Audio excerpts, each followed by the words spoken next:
അങ്ങനെ ഞാൻ അവതരിപ്പിക്കുന്ന അടുത്ത നാടകത്തിൻ്റെ പേരാണ് വടാപാവ്. എത്ര പേർക്ക് ഈ കക്ഷിയെ അറിയാം? എനിക്ക് ഭയങ്കര ഇഷ്ടമുള്ള സാധനം. ആദ്യം കുറച്ച് പൊട്ടട്ട കുട്ടന്മാരെ കുട്ടകത്തിനകത്തിട്ട് പുഴുങ്ങിയെടുത്ത് തേങ്ങിനത് കുഴച്ചെടുക്കണേ. എന്നിട്ട് ഈ വക സാമഗ്രികളൊക്കെ എടുത്ത് ചതച്ചെടുക്കണം.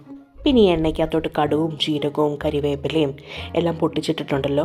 നമ്മൾ ഈ ചതച്ച് വെച്ചേക്കുന്ന ഇഞ്ചി വെളുത്തുള്ളി ഇട്ടിട്ട് നമ്മൾ കുറച്ച് മസാലകളൊക്കെ ആഡ് ചെയ്തിട്ട് ആവശ്യത്തിന് ഉപ്പും ഇട്ടിട്ട് നമ്മൾ ഈ പുഴുങ്ങി ചതച്ച് വെച്ചേക്കുന്ന ഈ പൊട്ടറ്റോ ഇല്ലേ അതെല്ലാം കൊണ്ടിട്ട് നന്നായിട്ടിട്ട് ഇളക്കി കുഴച്ച് പരുവാക്കിയിട്ട് മല്ലിയിലയും തൂവി ആറി തണുക്കുമ്പോൾ നമ്മളിങ്ങനെ ബോൾസ് ആക്കിയിട്ട് വെക്കുക. അടുത്ത നമുക്ക് ഈ ബോൾസിനൊക്കെ മുക്കി പൊരിക്കാൻ വേണ്ടിയിട്ട് ഒരു മാവ് ഉണ്ടാക്കണ്ടേ. ഈ ബോൾസിനെ മുക്കി പൊരിക്കാൻ മാത്രമല്ല ഇതുകൊണ്ട് നമുക്കൊരു ചമ്മന്തി വരെ ഉണ്ടാക്കുക ഈ മാവ് കൊണ്ട് കേട്ടോ. ഈ സാധനങ്ങളൊക്കെ ഇട്ട് കൂട്ടി കുഴച്ചിട്ട് ഈ പരുവ ആക്കിയെടുക്കണേ. എന്നിട്ട് ചൂടെണ്ണയിലോട്ട് ഇങ്ങനെ എടുത്തിട്ട് കൈ പൊള്ളല്ലേ. എന്നിട്ടൊരു 5-6 സെക്കൻഡ് ആ എണ്ണയ്ക്കകത്ത് കിടത്തിയിട്ടുണ്ടല്ലോ ഇങ്ങനെ കോരിയെടുക്കണേ. അതേ എണ്ണയിൽ നമുക്ക് കുറച്ച് വെളുത്തുള്ളി ഇങ്ങനെ വറുത്ത് കോരിയെടുക്കാമേ. എന്നിട്ട് ഈ വറുത്ത് വെച്ചേക്കുന്ന സാധനങ്ങളൊക്കെ ഇതിനകത്തിട്ടിട്ട് നമ്മൾ ഈ കുറച്ച് മുളക് പൊടിയും ഉപ്പും കൂടി ഇട്ടിട്ട് ഇങ്ങനെ ലൂസാക്കി ഇങ്ങനെ എടുക്കണം. അടുത്ത കുറച്ച് മുളക് നമുക്കെടുത്ത് കഴുകി നന്നായിട്ട് ഇങ്ങനെ തുടച്ചിട്ട് ആ എണ്ണയ്ക്കകത്തോട്ട് ഇട്ട് നന്നായിട്ട് വറുത്തെടുക്കണേ. എന്നിട്ട് ഇതിനകത്തോട്ട് കുറച്ച് ഉപ്പൊക്കെ ഇട്ട് അത് മാറ്റി വെച്ചേക്കണേ.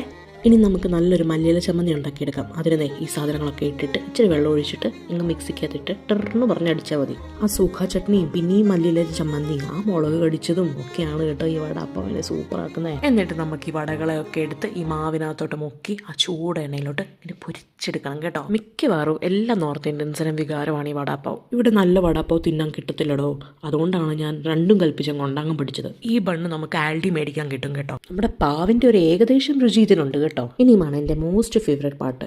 ആ പാവ് ഇങ്ങനെ മുറിച്ചിട്ട് ആ മല്ലിയില ചമ്മന്തിയും കൂടെ തേച്ച് ആ സുക്ക ചമ്മന്തിയും കൂടെ അതിൻ്റെ മണ്ടക്കിട്ടിട്ട് ആ വട ഒരെണ്ണം എടുത്ത് വെച്ചിട്ട് ഈ ഒരു മുളകും കൂടി വെച്ചിട്ട് അടച്ചൊന്ന് കഴിച്ചേ. എൻ്റെ പൊന്നോ, എനിക്ക് എന്തിഷ്ടം എന്നറിയോ സാധനം. അപ്പോൾ എല്ലാവരും എൻ്റെ വടാപ്പാവ് ട്രൈ ചെയ്തിട്ട് അഭിപ്രായങ്ങളും വിമർശനങ്ങളും അറിയിക്കണേ.